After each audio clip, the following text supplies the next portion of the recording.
दुनिया में विकृति को मिटाने के लिए, भ्रष्टाचार को समाप्त करने के लिए, अनाचार को खत्म करने के लिए वही बातें करते हैं जैसे दहेज प्रथा की बात है। अब यदि दहेज प्रथा को मिटाना है तो दहेज प्रथा के किस्से सुना सुनाकर दहेज प्रथा तो नहीं मिटेगी, है? भ्रष्टाचार को यदि मिटाना है तो भ्रष्टाचार के जितने भी केस हो रहे हैं, जितने भी वाकयात हो रहे हैं, जितने भी किस्से हो रहे हैं, उसको बताकर तो भ्रष्टाचार नहीं मिटेगा। तो जितनी भी विकृतियां हैं उनको अगर हम सब तरफ बताएंगे कि ऐसा हो रहा है तो वो बढ़ेगी या घटेगी? बढ़ेगी ना।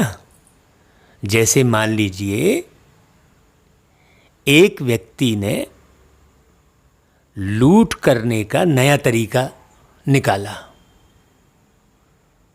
और लूटा लोगों को, और यदि वो तरीका हम पूरे जनता के सामने बताएं कि इस तरीके से इसने लूटा, तो वो लूटने की प्रवृत्ति जनता को हम सिखा रहे हैं कि उस लूटने की प्रवृत्ति को हटा रहे हैं? भाई हम तो सिखा रहे हैं ना। तो वास्तव में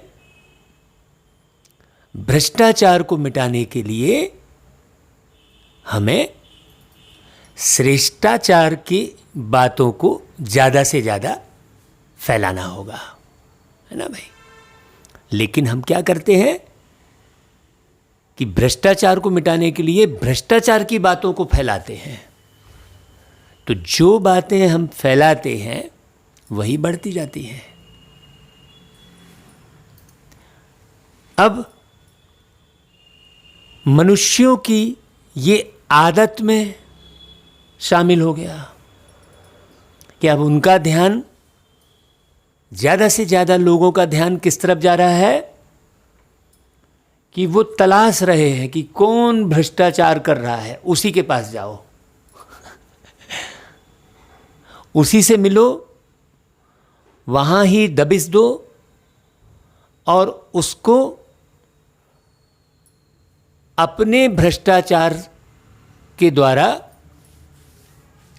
उसको डराओ धमकाओ कि देखो तुम जो भ्रष्टाचार कर रहे हो वो हमारी पकड़ में आ गया है। अगर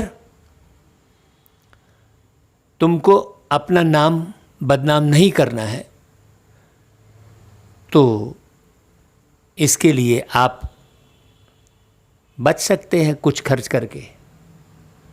तो भ्रष्टाचार को मिटाने के लिए एक व्यक्ति एक और भ्रष्टाचार कर रहा है।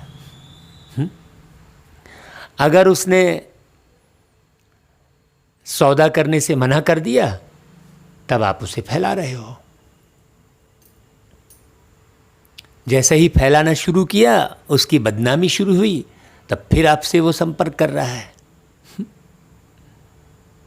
तो वास्तव में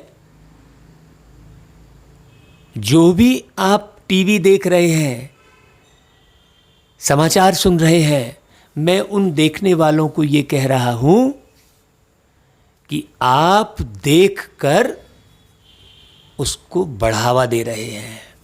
क्योंकि यदि आप देखें ही ना तो कोई आपका सहारा लेकर भ्रष्टाचार ना करे, क्योंकि देखने वालों की संख्या बहुत है। तो एक व्यक्ति दूसरे व्यक्ति को दबिश देकर कहता है कि देखो तुम मुझे इस बात का सौदा कर लो, नहीं तो मैं ये तुम्हारी भ्रष्टाचार के जो आचरण हैं वो सबको दिखा दूंगा। और जब देखने ही वाले नहीं रहेंगे तो वो किसके बल से वो इस तरीके से कार्य करेगा। और एक समय ऐसा आएगा कि भ्रष्टाचार खत्म हो जाएगा। है? जब कोई दिखाने वाला नहीं रहेगा, कोई देखने वाला नहीं रहेगा, है, तो किसी को मालूम ही नहीं पड़ेगा। आज भ्रष्टाचार इसलिए बढ़ रहा है क्योंकि भ्रष्टाचार को दिखाने के माध्यम बहुत बढ़ गए हैं, पहले नहीं थे। तो इसलिए लोग कहते हैं पहले की दुनिया बहुत अच्छी थी। अब सारे मनुष्य इसमें डूबे हुए हैं, कोई इसको बचाने वाला नहीं है।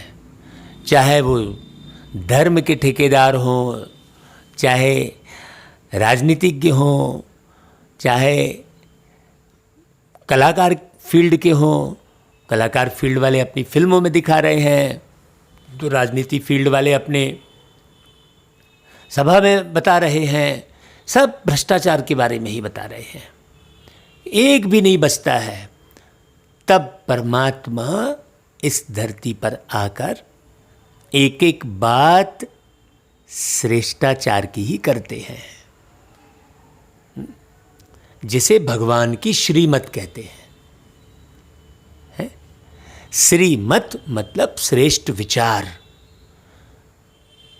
तो उसे सुनने के लिए भी हम राजी नहीं होते हैं और उस पर भी हम आरोप प्रत्यारोप करते हैं। तो जो उसे सुनता है, समझता है और अपने जीवन में उतारता है, वो श्रेष्ठ दुनिया का निर्माण में सहयोगी बनता है। और जो श्रेष्ठ दुनिया के निर्माण में सहयोगी बनता है, वो श्रेष्ठ दुनिया में आता है। क्योंकि दुनिया को समाप्त तो वो परमात्मा होने ही नहीं देते,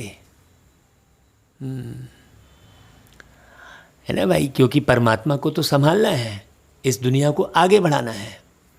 इसलिए कुछ लोगों को वो सिखाते हैं, जो सीखते हैं वो बहुत थोड़े से होते हैं, नहीं तो सारे के सारे भ्रष्टाचार में ही लिप्त हैं।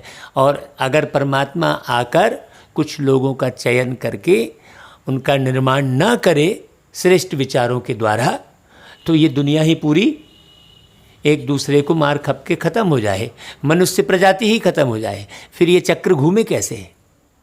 तो दुनिया का जो निर्माता है वो परमात्मा, उसे दुनिया बचानी होती है।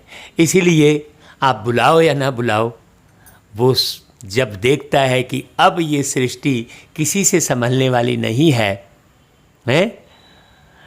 न धार्मिक नेताओं से, न राजनेताओं से, हैं? न शिक्षकों से, न कलाकारों से, किसी से भी ये सृष्टि अब संभलने वाली नहीं है।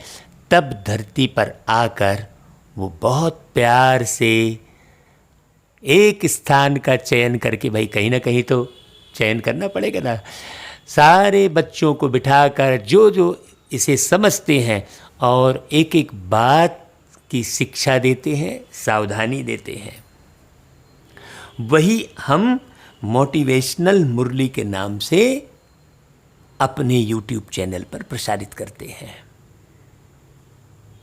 तो प्रतिदिन एक मोटिवेशनल मुरली आपको हमारे चैनल पर मिलती है, 1 घंटे की।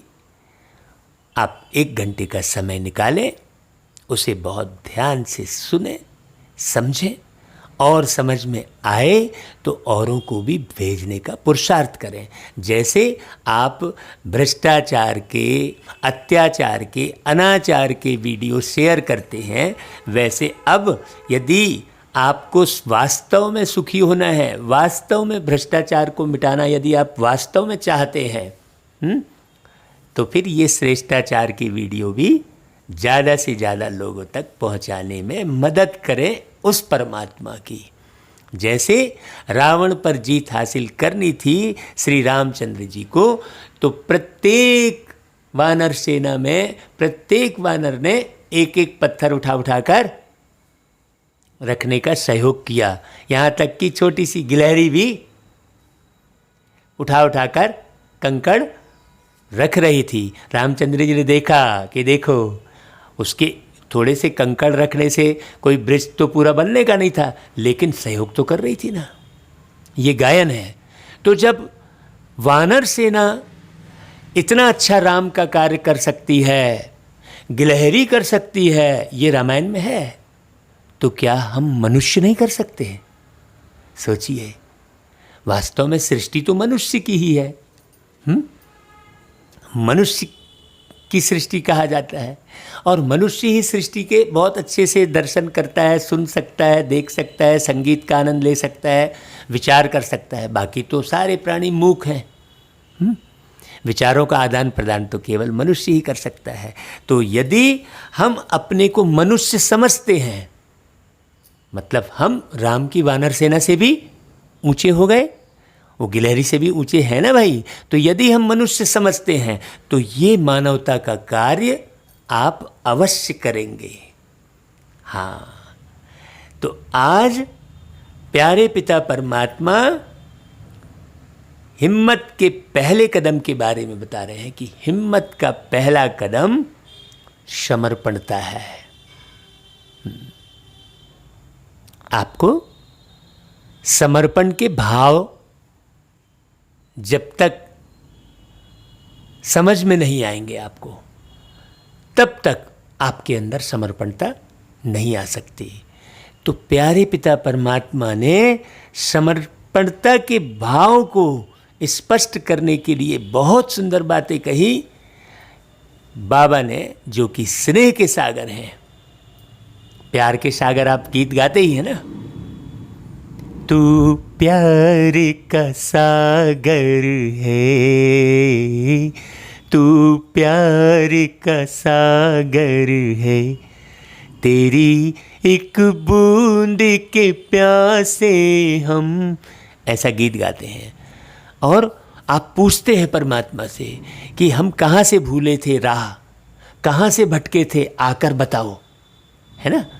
तो वो स्नेह के सागर, वो प्यार के सागर किनको देखते हैं भाई? जो भगवान से प्यार करते हैं। स्नेही बच्चों को देखकर हर्षित होते हैं। तो क्या आप भगवान से प्यार नहीं करते हैं? इस संसार का हर एक व्यक्ति भगवान से प्यार करता है ना। तो अगर आप प्यार करते हैं भगवान से, तो भगवान का साथ भी देंगे भाई। जिससे हम प्यार करते हैं उसका साथ देते हैं ना। जिससे हम प्यार करते हैं उसकी इच्छा की भी पूर्ति करते हैं। तो अभी भगवान की इच्छा यही है कि प्रत्येक स्नेही आत्मा एक ही लगन में रहकर, है ना। जिन बच्चों से बाबा बात कर रहे हैं वो तो लगन में है ही, और बाबा उन्हीं बच्चों की बात कर रहे हैं कि हर एक स्नेही आत्मा को एक ही लगन है। श्रेष्ठ संकल्प है कि हम सभी बाप समान बने, स्नेह में समा जाएं, मतलब परमात्मा के समान बने। परमात्मा के लिए गायन कौन सा है? प्यार का सागर है, शांति का सागर है। तो हम भी प्यार के सागर बने, ना कि नफरत का प्रचार करें। हैं? अभी तो हम सब मिलकर नफरत का प्रचार करते हैं। भगवान से मिलन के प्यार का प्रचार करें और स्नेह में समा जाएं। स्नेह में समा जाना अर्थात परमात्मा के समान बनना। सभी के दिल में यह दृढ़ संकल्प है कि हमें जो भगवान के द्वारा प्राप्त स्नेह और जो शक्तिशाली पालना और अखुट अविनाशी खजाना जो मिले हैं, उसका रिटर्न अवश्य करना है। ये सबको संकल्प है। तो टर्न में क्या देंगे बाबा कहते हैं। मिलने आए हैं बाबा के बच्चे, हर एक का अपना अपना टर्न होता है। तो रिटर्न में देने के भाव तो हैं। तो इस टर्न में क्या देंगे? सिवाय दिल के स्नेह के आपके पास और है ही क्या? है क्या देंगे बाबा को? दिल के स्नेह के अलावा और कुछ है क्या? जो भी है वह बाप का दिया हुआ है, भगवान का ही दिया हुआ है। और क्या दे सकते हैं आप? आपके पास जो भी है वो भगवान का ही दिया हुआ है। वह क्या देंगे? चाहे ज्ञान है, चाहे शक्ति है, चाहे सामग्री है, जो भी है, ये दुनिया ही भगवान की है ना, सबका मालिक एक। तो आप क्या देंगे? वास्तव में परमात्मा को अच्छे से जानना, पहचानना और संबंध बनाकर उनके समान बनना ही है, रिटर्न देना है। और यह सभी कर सकते हो, ऐसा कोई नहीं है जो नहीं कर सकते। तो प्यार के सागर परमात्मा धरती पर आकर देख रहे थे कि आजकल सभी के दिल में विशेष ब्रह्मा बाबा की स्मृति ज़्यादा इमर्ज है।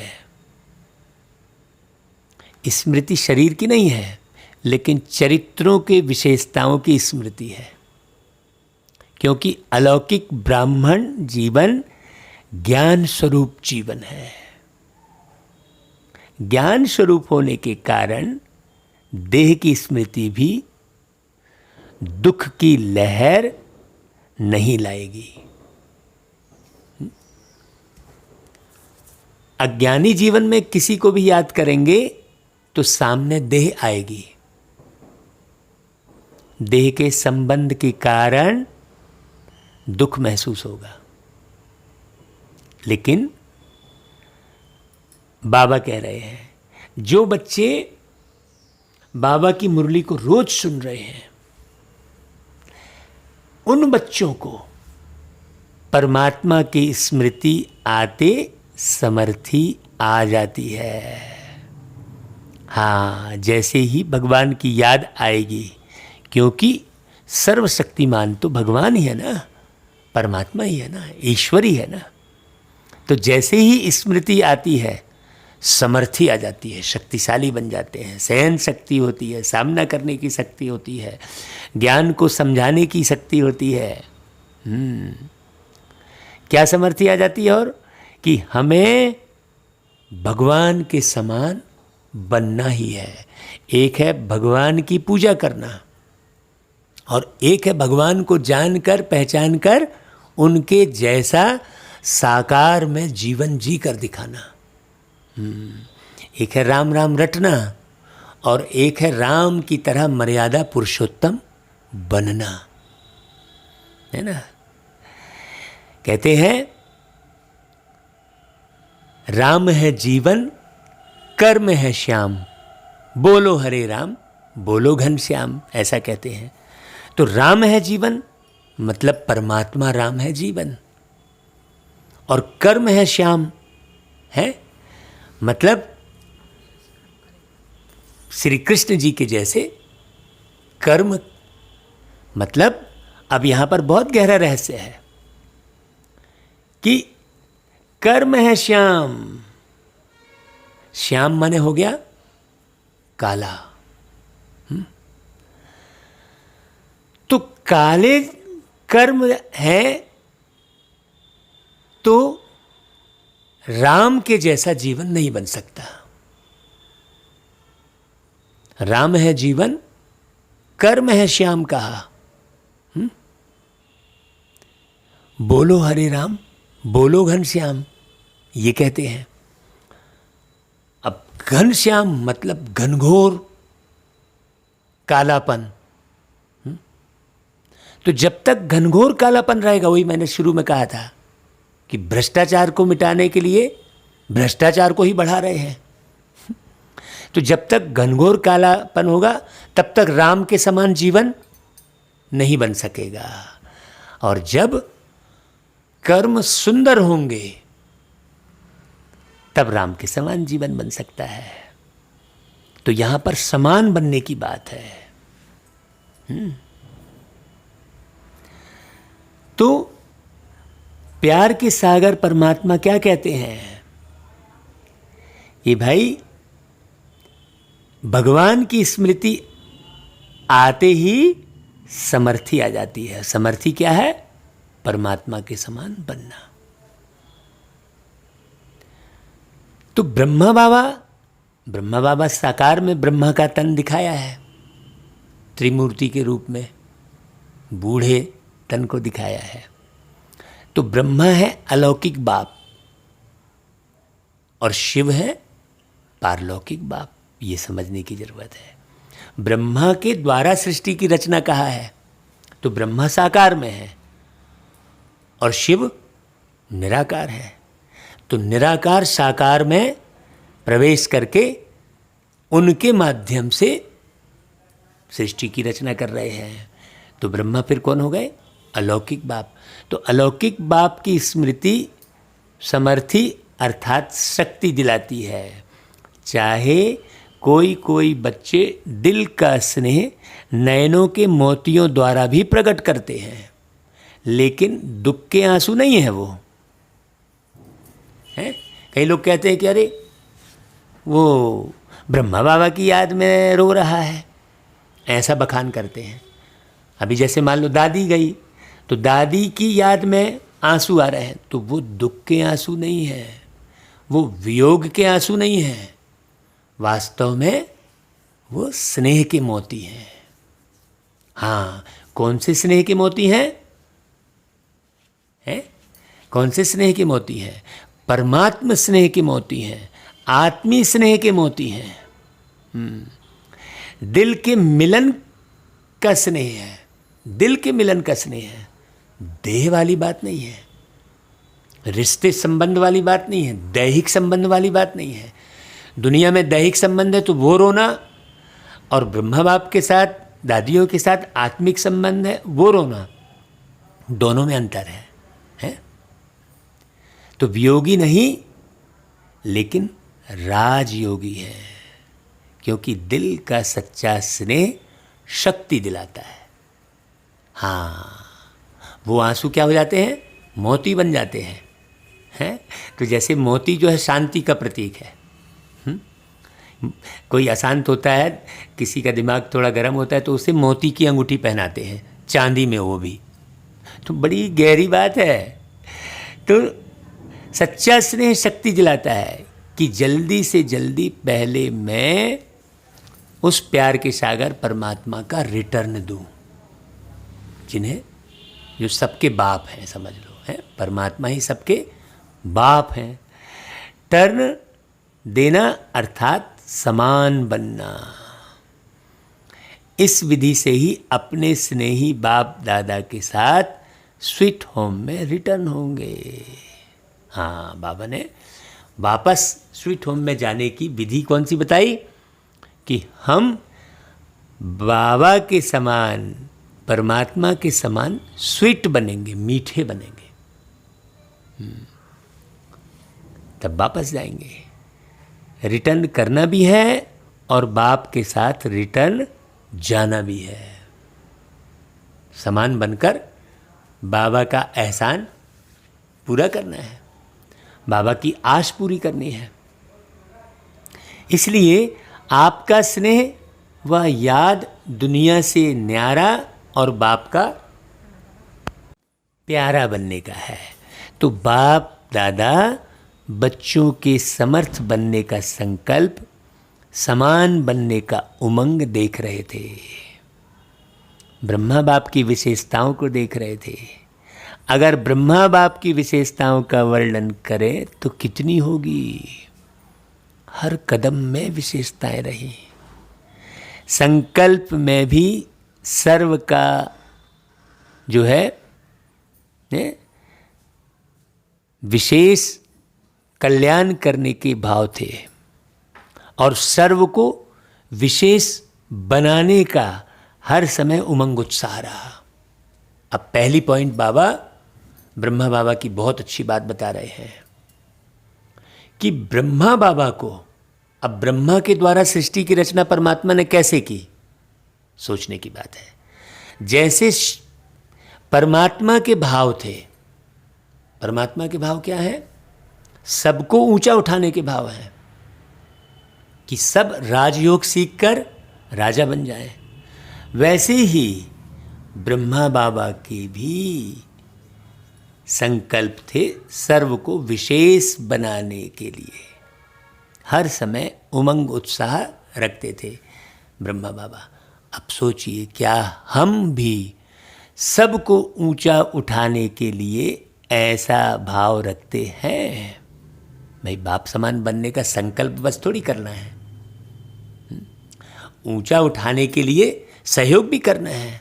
अब तो भाई ये सोचते हैं कि भाई ये मुरली कहाँ से चल रही है, ये कौन सुना रहा है, ऐसा अगर सोच के हम पूरा नहीं करेंगे तो फिर ब्रह्मा बाप समान बात कहाँ कहलाई है। माने बाबा के कहने का मतलब ये है कि जैसे एक परिवार के सदस्य होते हैं वो हमेशा उसी भाव में रहते हैं कि भाई मेरा बड़ा भाई भी आगे बढ़ जाए, मेरी बहन भी आगे बढ़ जाए, है ना भाई। परिवार का भाव रहता है।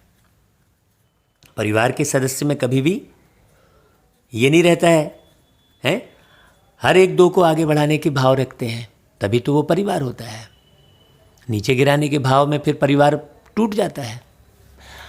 तो यहाँ भी अगर एक परिवार बना रहे हैं ना, हम ब्राह्मण परिवार कह रहे हैं, तो सबसे पहली बात कौन सी है? एक दो को ऊंचा उठाने के उमंग उत्साह में रहना, अपनी वृत्ति द्वारा हर आत्मा को उमंग उत्साह में लाना,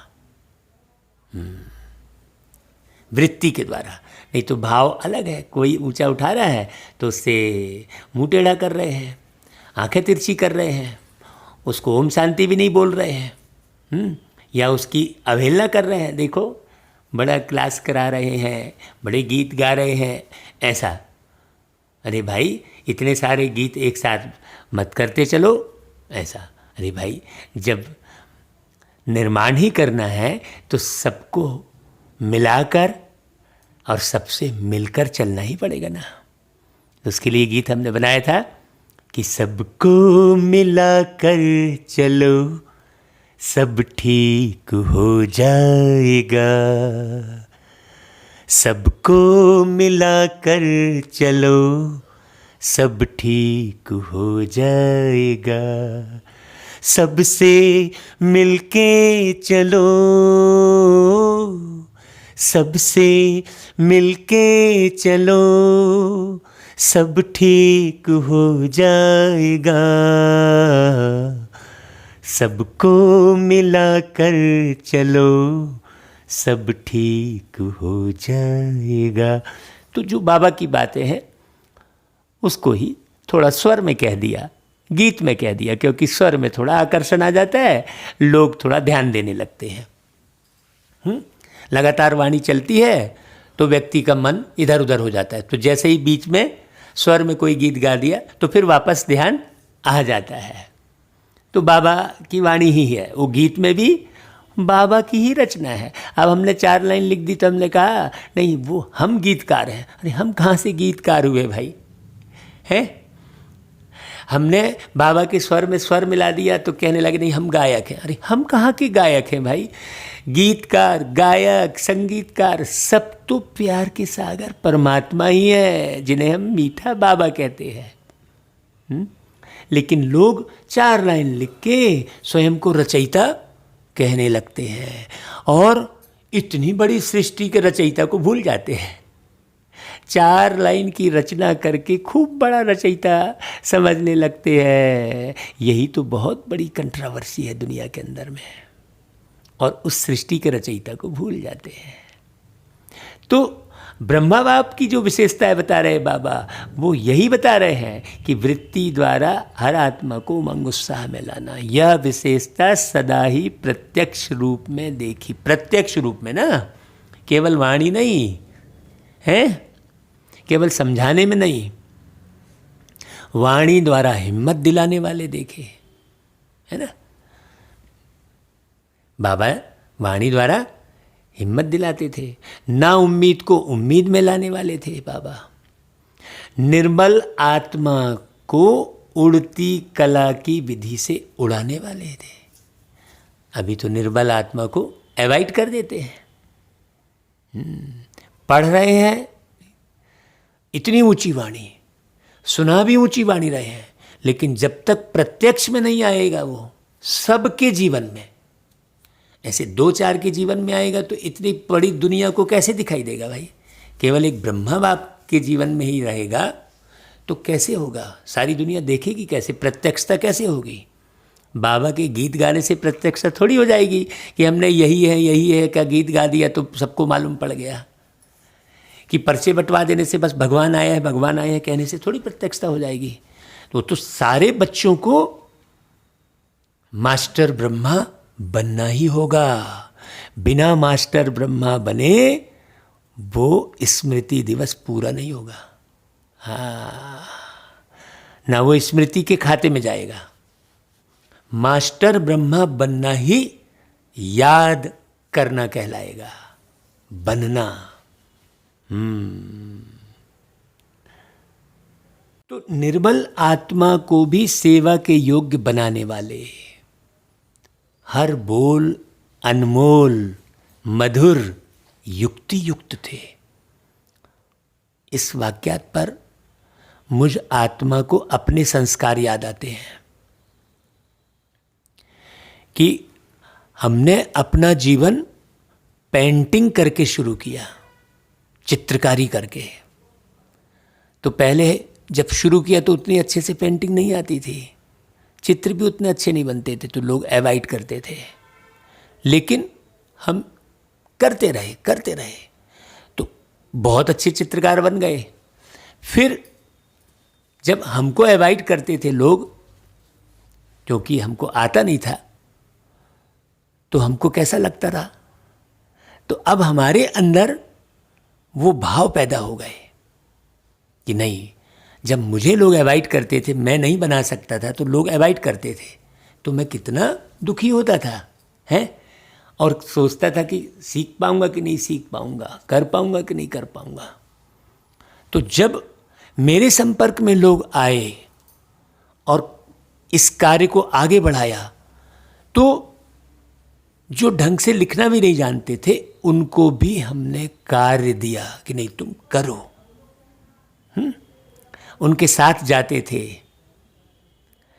लिखकर बताते थे और उन्हें पेंटिंग का पूरा कार्य देते थे। तो ऐसे कितने लोग आर्टिस्ट बने और उनके अपने जीवन का निर्माण हुआ। आज भी जो आर्टिस्ट बन गए वो आज भी जब कभी मिलते हैं तो कहते हैं भाई जिंदगी हमारी आपने बनाई, हमको तो कुछ भी नहीं आता था। तो वही बात मुझे याद आ रही है। तो जब हमें बाबा मिले और बाबा की वाणी सुनने मिली तो हमें लगा अरे वाह, प्यार के सागर परमात्मा भी तो यही कार्य कर रहे हैं। तो इसमें फिर हम भी आगे बढ़े और फिर खूब मुरलियाँ पढ़कर वो बात सीखी। ऐसे ही कर्म में बच्चों के साथ हर कर्म में साथी बन कर्मयोगी बनाया ब्रह्मा बाबा ने। वो हमने उदाहरण अपना दिया आपको, प्रैक्टिकल जीवन का है। अब जैसे कोई गीत गाना नहीं जान रहे हैं, ठीक से नहीं गा रहे हैं, हम उनको गवाएंगे। नहीं तुम तो नहीं गा सक रहे हो, हम प्रसिद्ध व्यक्ति को ही ले लिए। अब हमने प्रसिद्ध व्यक्ति को गीत गाने का चांस अपने इस अलौकिक गीतों में भी दे दिया, और वो व्यक्ति हमारे उन गीतों को नशा करके गा रहे हैं, तो वो गीत कहाँ तक सेवा करेंगे। सोचने की बात है ना। इसलिए हमारे मन में आया कि हम ब्राह्मण परिवार के जो पवित्र कलाकार हैं उनको हम चाहे वो ढंग से गा पा रहे हों या ना गा पा रहे हों, हमें गायकी से थोड़ी मतलब है। हमें तो पवित्रता को सामने लाना है। तो उनको भी हम गीत के लिए आमंत्रित किए और बाबा ने वो सहयोग किया, और जगह जगह से बाबा के बच्चे हमें बाबा ने दिलवाए और गीतों के प्रोग्राम हुए। तो इसे कहेंगे कर्मयोगी। अब मैं कर्मयोगी का उदाहरण है ना भाई आपको बता रहा हूँ कि भाई योगी माने क्या। योगी माना बैठकर कोई पॉइंट पर योग लगाने वाले, कोई गीत पर योग लगाने वाले थोड़ी हैं। अपने कर्म के द्वारा औरों को सिखाना, औरों के नाजुक कर्म को श्रेष्ठ बनाना है, कम योग्य वाले को बहुत महान योग्य बनाना, वही हो गया योगी। नहीं, कम योग्य वाला है उसको अवॉइड कर दिए तो फिर जाए कहाँ? सारी दुनिया तो कम योग्यता वाले को अवॉइड ही कर देती है। गरीब को अवॉइड कर देगी, धन से कमी है तो उसको अवॉइड कर देगी दुनिया, धन वालों के पीछे भागेगी है। उसके लिए गीत गाया था, बात कैसे बनेगी? गर गरीबों से निभाओ तो कोई बात बने, प्रभु के सजदे में। आपने वो गीत सुना होगा, इसमें सारे अंतरे पूरे ज्ञान की पॉइंट को लेकर पूरे अंतरे गाए गए हैं, आप सुनिएगा। कर्मयोगी की बात पर वो गीत मुझे याद आया। तो सिर्फ साक्षी होकर देखने वाले नहीं, लेकिन स्थूल कर्म के महत्व को अनुभव कराने के लिए कर्म में भी साथी बने। हम तो साक्षी हो जाते हैं, कहाँ साक्षी होना है और कहाँ साथी बनना है, ये समझने की ज़रूरत है। देखिए बाबा यहाँ पर क्या कह रहे हैं, साक्षी होकर बस देखना नहीं है ऐसी जगह पर, जहाँ आप की अवस्था नीचे गिर रही है, यदि वहाँ आप साक्षी हो जाइए, जहाँ आपका रोल नहीं है, जैसे जहाँ आप कुछ नहीं कर सकते, है ना। जैसे उदाहरण के तौर पर मान लो आपको कोई वरिष्ठ लोगों पर की कमी नज़र आ रही है, चाहे सरकार में बैठे, चाहे संस्था में बैठे, चाहे कहीं भी, चाहे घर में बैठे हैं, तो आप वहाँ साक्षी हो सकते हैं, क्योंकि आपकी सीट नहीं है वो। तो साक्षी कहाँ होना है और साथी कहाँ बनना है, ये बड़ी बारीक बात है। बाबा ने एक एक पॉइंट सिखाई है। तो बाबा ने कहा कि जो कर्म मैं करूँगा, मुझे देख बच्चे स्वतः ही करेंगे। इस पाठ को सदा कर्म करके पढ़ाया, वाणी से बस नहीं पढ़ाया, कर्म करके पढ़ाया। संबंध संपर्क में छोटे बच्चों को भी संबंध से बच्चों समान बनकर खुश किया। बाबा को वो बैडमिंटन खेलते हुए दिखता है ना फोटो भाई, टोली बांटते हुए। दादी भी जब ओम शांति भवन बन रहा था, तो दादी भी पूरे मजदूर की तरह सबके साथ कार्य कर रही थी। तो लोगों ने कहा कि दादी आप इतने वरिष्ठ हैं, इतने बुजुर्ग हैं, आप तो मत करिए, हम लोग कर रहे हैं। तो दादी ने कहा नहीं, ब्रह्मा बाप भी ऐसी किए, तो मुझे देख और करेंगे। भाई दादी कर रही है तो प्रेरणा मिलती है। ये वाक्यात है ओम शांति भवन का जब माउंट आबू में निर्माण हो रहा था, तो दादी भी अपनी मेहनत की ईंट लगा रही थी, है, मजदूर बनकर कार्य कर रही थी दादी भी, है ना। तो वानप्रस्थ को भी वानप्रस्थ रूप से अनुभवी बन संबंध संपर्क में सदा उमंग उत्साह मिलाया, जो वानप्रस्थ थे। और बच्चों को भी बच्चे बनकर खुश किया। तो जो जैसा है उसके साथ वैसा स्वरूप बनाना सिखाया बाबा ने। बाल से बाल रूप, युवा से युवा रूप और बुजुर्ग से बुजुर्ग रूप बन सदा आगे बढ़ाया। ऐसा नहीं तुम तो अब भैया बहुत बूढ़े हो गए हो, अब तुम क्या करोगे, अभी जाओ तुम आराम करो, ऐसा नहीं है। नहीं तो जनरली दुनिया में लोग क्या करते हैं, अरे अभी तो तुम छोटे बच्चे हो, रुको अभी जाओ खेलो खाओ, ऐसा कह के उन्हें अवॉइड कर देते हैं। नहीं तो बच्चे में बड़ों से भी बड़ी योग्यता होती है, और जो बुजुर्ग हैं वो अनुभवी होते हैं। तो कई बार व्यक्ति ऐसे ही करते हैं, युवाओं की तरफ ही आकर्षित होते हैं। लेकिन बाबा की इस वाणी से क्या मालूम पड़ रहा है भाई, कि सबको आगे बढ़ाना। बुजुर्ग रूप बन सदा आगे बढ़ाया, सदा संबंध संपर्क से हरेक को अपनापन अनुभव कराया। हाँ, उसके लिए हमने गीत गाया था कि अपनेपन के भाव का विस्तार हो, शांति जीवन का एक सार हो। अपनेपन के भाव का विस्तार हो, शांति जीवन का एक सार हो, आपस में भाईचारा और प्यार हो, सबके लिए खुला हृदय का द्वार हो। देखो अब ये गीत कहाँ से बना? ये बाबा की मुरली में मगन होने से ये स्वर प्रस्फुटित हो गया। हाँ, ऐसा हम कोई तैयारी करके थोड़ी बैठे हैं कि इस लाइन पर हम ये गीत गाएंगे। ये तो बाबा टच कराते चले जा रहे हैं कि बच्चे देखो, बाबा तो अशरीरी है, बच्चे देखो तुमने वो गीत बनाया था ना, यहाँ पर तुम वो गीत गा दो। तो हम गा दे रहे हैं भाई, ये तो बाबा मददगार है हमारा, जो मुरली चलवा रहे हैं बाबा। ये बड़ी समझने की बात है।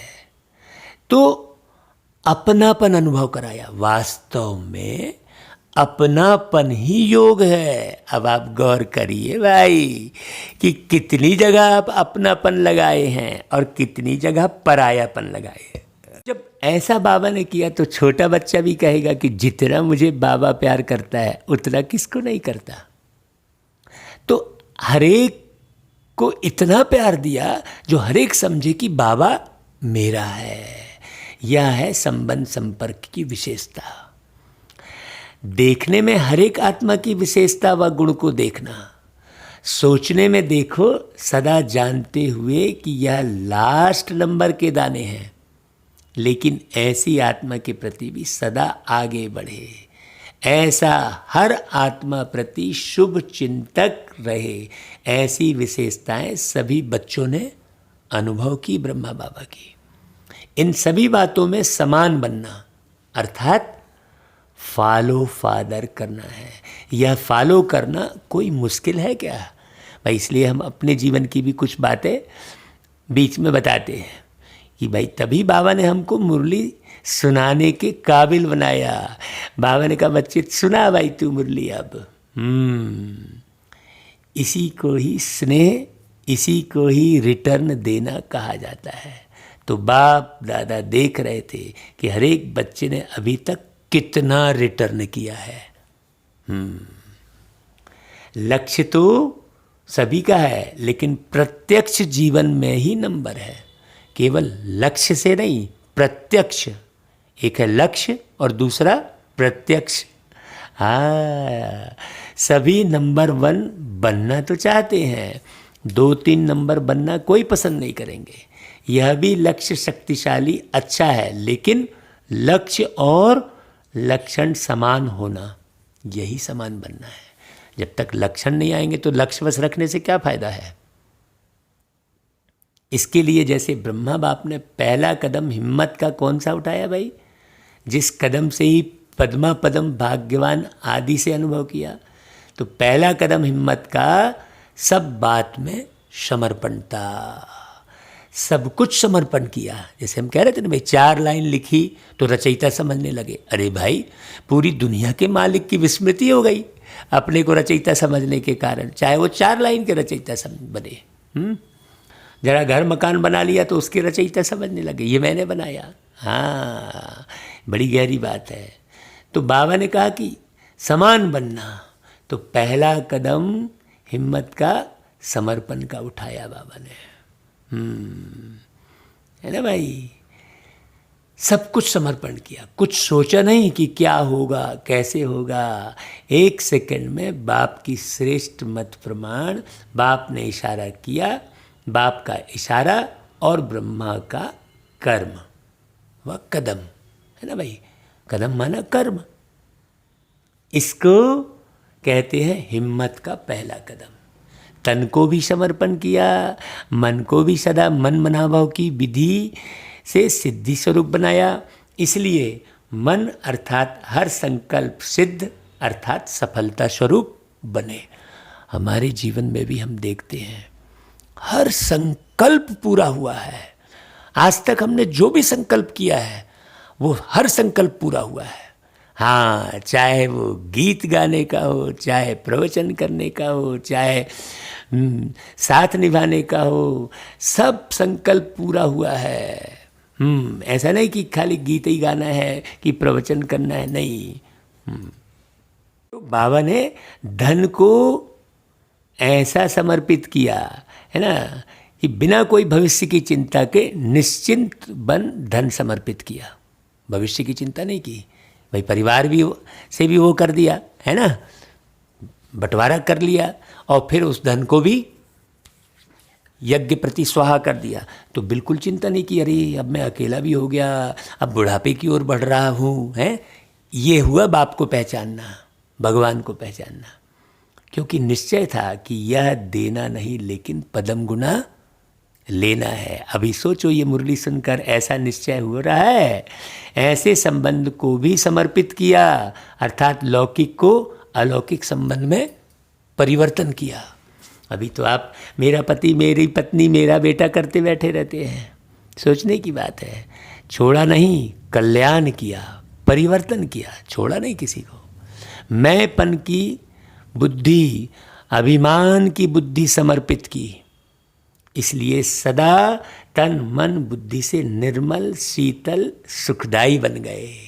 तो अब निर्मल शीतल सुखदायी बनने की बाबा ने विधि सिखा दी, समझ लो मुरली में। कैसे भी लौकिक परिवार से व दुनिया की अनजान आत्माओं से परिस्थितियां आई, लेकिन संकल्प में भी, स्वप्न में भी कभी संशय के सूक्ष्म स्वरूप संकल्प मात्र की हलचल में बाबा, ब्रह्मा बाबा नहीं आए। तब तो निर्माण हुआ भाई। ऐसा ही बनना है। बाबा ये ब्रह्मा बाबा की बात क्यों बता रहे हैं? हम आत्मसात कर रहे हैं। ब्रह्मा की विशेष इस बात की कमाल रही, जो आप सबके आगे साकार रूप में ब्रह्मा बाबा एग्जाम्पल थे, लेकिन ब्रह्मा के आगे कोई साकार एग्जाम्पल नहीं था। ब्रह्मा के आगे तो कोई साकार एग्जाम्पल नहीं था ना भाई। सिर्फ अटल निश्चय बाप की श्रीमत का आधार रहा। देखो बाबा कितनी गहरी बात कर रहे हैं। आप लोगों के लिए तो बहुत सहज है, और जितना जो पीछे आए उनके लिए और ही सहज है। अभी तो दादी प्रकाश मणि जी, दादी हृदय मणि जी, दादी जानकी जी, है ना, और कितने महारथी भाई हैं, कितनी बहनें हैं। हम एक एक का नाम कहाँ तक लेंगे, है ना। अभी तो कितने सैंपल हैं। ब्रह्मा बाबा के सामने तो कोई सैंपल नहीं था, केवल श्रीमत आधार रहा। आप लोगों के लिए तो बहुत सहज है। क्योंकि अनेक आत्माओं के परिवर्तन की श्रेष्ठ जीवन आपके आगे एग्जाम्पल है। यह करना है, बनना है, क्लियर है। इसलिए आप लोगों को क्यों क्या का क्वेश्चन उठने की मार्जिन ही नहीं है। हाँ, सब देख रहे हो। अब भाई इसी मुरली के द्वारा तो दादी जी दादी बनी भाई। दादियाँ जो है इसी मुरली के द्वारा ना, वही मुरली तो आपको सुनने मिल रही है। तो एकदम क्लियर था, कभी भी क्यों क्या नहीं रहा, ये सब देख रहे हो। लेकिन ब्रह्मा के आगे क्वेश्चन उठने की मार्जिन थी, क्या करना है, आगे क्या होना है, राइट कर रहा हूँ व रॉन्ग कर रहा हूँ। यह संकल्प उठना संभव था, लेकिन संभव को भी असंभव बनाया, क्योंकि उनको तो कुछ भी नहीं था उनका साकार में, है ना। एक बल एक भरोसा, इसी आधार से निश्चय बुद्धि नंबर 1 विजयी बन गए। इसी समर्पणता के कारण बुद्धि सदा हल्की रही, बुद्धि पर बोझ नहीं रहा। हाँ, तो बुद्धि में अगर बोझ नहीं रहेगा तो आप ज्ञान को एकदम स्पष्ट, क्योंकि कहते हैं जल से पतला ज्ञान है और पाप भूमि से भारी, और क्रोध अगन से तेज है, कलंक का जल से कारी, ऐसा कहते हैं। तो जब आप बुद्धि से भारी नहीं रहेंगे तो ज्ञान तो बहुत हल्का है। हाँ, तो बुद्धि पर बोझ नहीं रहा, मन निश्चिंत रहा, चेहरे पर सदा ही बेफिक्र बादशाह के चिन्ह स्पष्ट देखे। आप ब्रह्मा बाबा की मुरली सुनो, कितनी मीठी लगती है ब्रह्मा बाबा की आवाज़ में मुरली। 350 बच्चे और खाने के लिए आटा नहीं उस समय, और टाइम पर बच्चों को खाना खिलाना भी है। तो सोचो, ऐसी हालत में कोई बेफिक्र रह सकता है? 1 बजे बेल बजना है और 11 बजे तक आटा नहीं है। 1 बजे बेल बजना है, कौन बेफिक्र रह सकता है? ऐसी हालत में भी बाबा हर्षित रहे, अचल रहे। यह बाप की जिम्मेवारी है, मेरी नहीं है। मैं बाप का तो बच्चे भी बाप के हैं। हाँ, मैं निमित्त हूँ, ऐसा निश्चय और निश्चिंत कौन रह सकता, पूछ रहे हैं बाबा। मन बुद्धि से समर्पित आत्मा पूरा, नहीं तो भाव ही चेंज होते जा रहे हैं। सुन बहुत सारा रहे हैं लेकिन भावना ही चेंज है। अगर ब्रह्मा बाबा अपनी बुद्धि चलाते कि पता नहीं क्या होगा, सब भूखे तो नहीं रह जाएंगे, यह तो नहीं होगा, वह तो नहीं होगा, ऐसे व्यर्थ संकल्प व संशय की मार्जिन होते हुए भी समर्थ संकल्प चले कि सदा बाप रक्षक है, कल्याणकारी है। क्योंकि क्या होगा कैसे होगा बोलोगे तो क्या होगा कैसे होगा बढ़ेगा। जैसे मैंने शुरू में कहा ना कि भाई भ्रष्टाचार को बढ़ाओगे तो भ्रष्टाचार बढ़ेगा, है ना। हाँ, तो यह विशेषता समर्पणता की। तो जैसे ब्रह्मा बाप ने समर्पण होने से पहला कदम हिम्मत का उठाया, ऐसे फॉलो फादर करो। शिव बाबा ऐसा बोल रहे हैं। निश्चय की विजय अवश्य होती है। तो टाइम पर आटा भी आ गया, बेल भी बच गया और पास हो गए। इसको कहते हैं क्वेश्चन मार्क, अर्थात टेढ़ा रास्ता ना ले, सदा कल्याण की बिंदी लगाओ। हाँ, हमारे जीवन में भी ऐसे कई बार आता है। आज का ही देखो है हमने कहा भाई बाबा संभालेगा, तो देखो बाबा ने संभाला ना भाई हर एक बात। हाँ, फुल स्टॉप। इस विधि से ही सहज भी होगा और सिद्धि भी प्राप्त होगी। तो बाबा कब संभालते हैं? जब हम पूरी ईमानदारी के साथ चलते हैं, पूरी सत्यता के साथ चलते हैं, पूरी पवित्रता के साथ चलते हैं। हम ईमानदारी से भी नहीं चल रहे, पवित्रता भी नहीं रखे हैं, सत्यता भी नहीं रखे और कहेंगे बाबा संभाले, तो बाबा थोड़ी संभालेंगे। हाँ, ब्रह्मा बाबा ने पूरा फॉलो किया, तब बाबा ने संभाला। तो इसी विधि से ही सहज भी होगा और सिद्धि भी प्राप्त होगी। तो यह थी ब्रह्मा की कमाल। आज पहला एक कदम सुनाया है बाबा ने। फिकर के बोझ से भी बेफिक्र बन जाओ, इसको ही कहा जाता है स्नेह का रिटर्न करना। अच्छा भाई, सदा हर कदम में बाप को फॉलो करने वाले, हर कदम में स्नेह का रिटर्न करने वाले, सदा निश्चय बुद्धि बन निश्चिंत बेफिक्र बादशाह रहने वाले, मन वाणी कर्म संबंध में बाप समान बनने वाले, सदा शुभ चिंतक, सदा हर एक की विशेषता देखने वाले, हर आत्मा को सदा आगे बढ़ाने वाले, ऐसे बाप समान बच्चों को स्नेही बाप का स्नेह संपन्न याद प्यार और नमस्ते। बाबा फिर पार्टियों से मुलाकात किए, कुमारियों से मुलाकात किए, माताओं से मुलाकात किए। तो ये सब बारीक समझना भाई। पार्टियों से बाबा ने क्या कहा? अपने को ऊंचे ते ऊंचे बाप की ऊंचे ते ऊंची ब्राह्मण आत्माएं समझते हो भाई, जितने सुन रहे हो। ब्राह्मण सबसे ऊंचे गाए जाते हैं। ऊंचे की निशानी सदा ब्राह्मणों की चोटी दिखाते हैं। दुनिया वालों को ने तो नामधारी ब्राह्मणों की निशानी चोटी दिखा दी है। हाँ, बाबा ने कर्म की बात ऊपर कही, तो आप नामधारी नहीं हो, हाँ आप कर्म से सिखाने वाले हो। हाँ, तो चोटी रखने वाले नहीं, लेकिन चोटी की स्थिति में रहने वाले। उन्होंने स्थूल निशानी दिखा दी है, वास्तव में है ऊंची स्थिति में रहने वाले। ब्राह्मणों को ही पुरुषोत्तम कहा जाता है। पुरुषोत्तम अर्थात पुरुषों से उत्तम, पुरुषों में उत्तम, साधारण मनुष्य आत्माओं से उत्तम, ऐसे पुरुषोत्तम हो ना भाई। पुरुष आत्मा को भी कहते हैं श्रेष्ठ आत्मा बनने वाले, अर्थात पुरुषों से उत्तम पुरुष बनने वाले। देवताओं को भी पुरुषोत्तम कहते हैं क्योंकि देव आत्माएं हैं। आप देव आत्माओं से भी ऊंचे ब्राह्मण हो, यह नशा सदा रहे। दूसरे नशे के लिए कहेंगे कम करो, और रूहानी नशे के लिए बाप कहते हैं बढ़ाते चलो। जितना बढ़ाओगे उतना ही आनंद में रहोगे, क्योंकि यह नशा नुकसान वाला नहीं है भाई। इससे पूरे स्वास्थ्य की प्राप्ति होती है, और सभी नशे नुकसान वाले हैं, और यह चढ़ाने वाला है, और वह नशे गिराने वाले हैं।